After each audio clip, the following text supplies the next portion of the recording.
കൃപാസനം മാതാവിന് ആദ്യമേ തന്നെ നന്ദി പറയുന്നു. ഞാനിവിടെ സാക്ഷ്യം പറയാൻ വേണ്ടി വന്നപ്പോഴേക്കും ഞാൻ ആദ്യം അച്ഛനോട് പറഞ്ഞു, അച്ഛാ എനിക്ക് സാക്ഷ്യം പറയാനുള്ള യോഗ്യതയുണ്ടോ എന്ന് ചോദിച്ചു.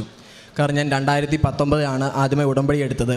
ഉടമ്പടി എടുത്തതിന് ശേഷം ഞാൻ 2 വർഷം വളരെ കൃത്യമായി ഉടമ്പടിയിൽ എല്ലാ കാര്യവും ചെയ്തു. പത്രം എല്ലാ കാര്യങ്ങളും കൃത്യമായി കൊടുക്കുകയും തൈലം എല്ലാ പ്രാർത്ഥനയും എല്ലാ കാര്യം കൃത്യമായി ചെയ്തു. അതിനുശേഷം ഞാൻ അറിയാതെ തന്നെ ഉടമ്പടിയിൽ നിന്ന് വഴി മാറിപ്പോയി. ചില പ്രാർത്ഥനയിലും എല്ലാ കാര്യങ്ങളും ഞാൻ വളരെ കൃത്യമായി ചെയ്യുന്നില്ല അവസ്ഥയിലെത്തി.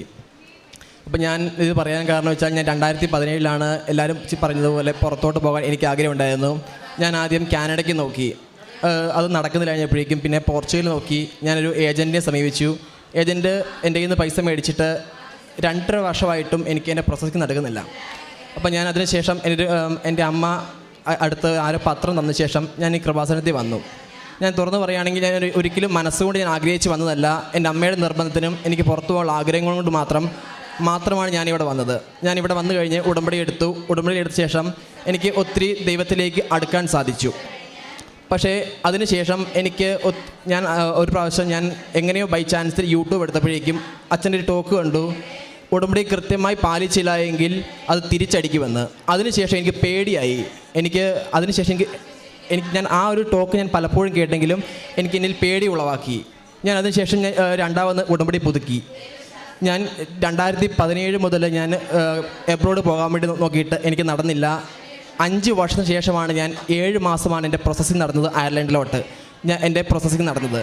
ഞാനിത് പറയാനുള്ള കാരണം എന്താണെന്ന് ചോദിച്ചു കഴിഞ്ഞാൽ, ഞാൻ അച്ഛനോട് പറഞ്ഞു, വെച്ചാൽ ഒന്നെങ്കിൽ എനിക്ക് ഈ ഉടമ്പടി ഞാൻ പറഞ്ഞില്ലെങ്കിലും അറ്റ്ലീസ്റ്റ് ഇവിടെയെങ്കിലും പറയണം. കാരണം വെച്ചാൽ ഉടമ്പടി എടുത്തു കഴിഞ്ഞാൽ അത് പാലിച്ചില്ലെങ്കിൽ അതിൻ്റെ പരിണിത ഫലം ഉണ്ടാകുമെന്നുള്ള തെളിവാണ്.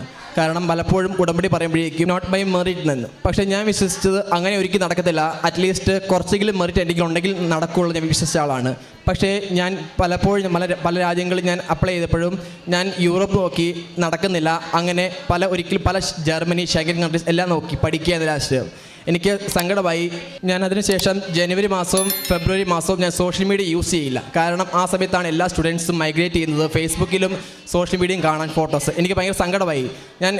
അതിനുശേഷം എനിക്കുണ്ടായിരുന്ന പല യൂറോപ്പിലുള്ള ഫ്രണ്ട്സിനെയും ഞാൻ അവിടെ സംസാരിക്കത്തില്ല. അവരെല്ലാം മ്യൂട്ട് ചെയ്ത് വെക്കും. കാരണം എനിക്ക് ഭയങ്കര കൊതിയായിരുന്നു എങ്ങനെയും എത്തണമെന്ന്. ഞാൻ 2019 ഉടമ്പടി എടുത്തിട്ട് പാലിക്കുക. 2022 ആയപ്പോഴേക്കും ഞാൻ ഉടമ്പടി പുതുക്കി. അതിനുശേഷം ഈ നിമിഷം വരെ ഞാൻ ഉടമ്പടിയിൽ ഒരു കാര്യത്തിൽ ഞാൻ വീഴ്ച വരുത്തിയില്ല. നേരത്തെ ചെയ്തതിനേക്കാൾ ഞാൻ ഡബിൾ മടങ്ങ് ചെയ്യാൻ സാധിച്ചു. അങ്ങനെ എനിക്ക് ഇത്രയും നാൾ നടക്കാതിരുന്ന അയർലൻഡ് പോകാൻ സാധിക്കാതിരുന്ന കാര്യം, ഞാനൊരു സോഷ്യൽ വർക്കറാണ്. ഞാൻ ഒരു 7 മാസം മുമ്പ് അപ്ലൈ ചെയ്തു. ഇൻ്റർവ്യൂ സമയത്ത് എനിക്ക് ഏറ്റവും ബുദ്ധിമുട്ടുണ്ടായത് ഇൻ്റർവ്യൂ സമയത്ത് എൻ്റെ വൈകിട്ട് 6:30 എൻ്റെ ഇൻ്റർവ്യൂ. ആ സമയത്ത് കറക്റ്റ് അതുവരെ മഴയില്ലായിരുന്നു. ഒരു 6:25 ആയപ്പോഴും ഭയങ്കര മഴയും ഇടിയും വെട്ട്.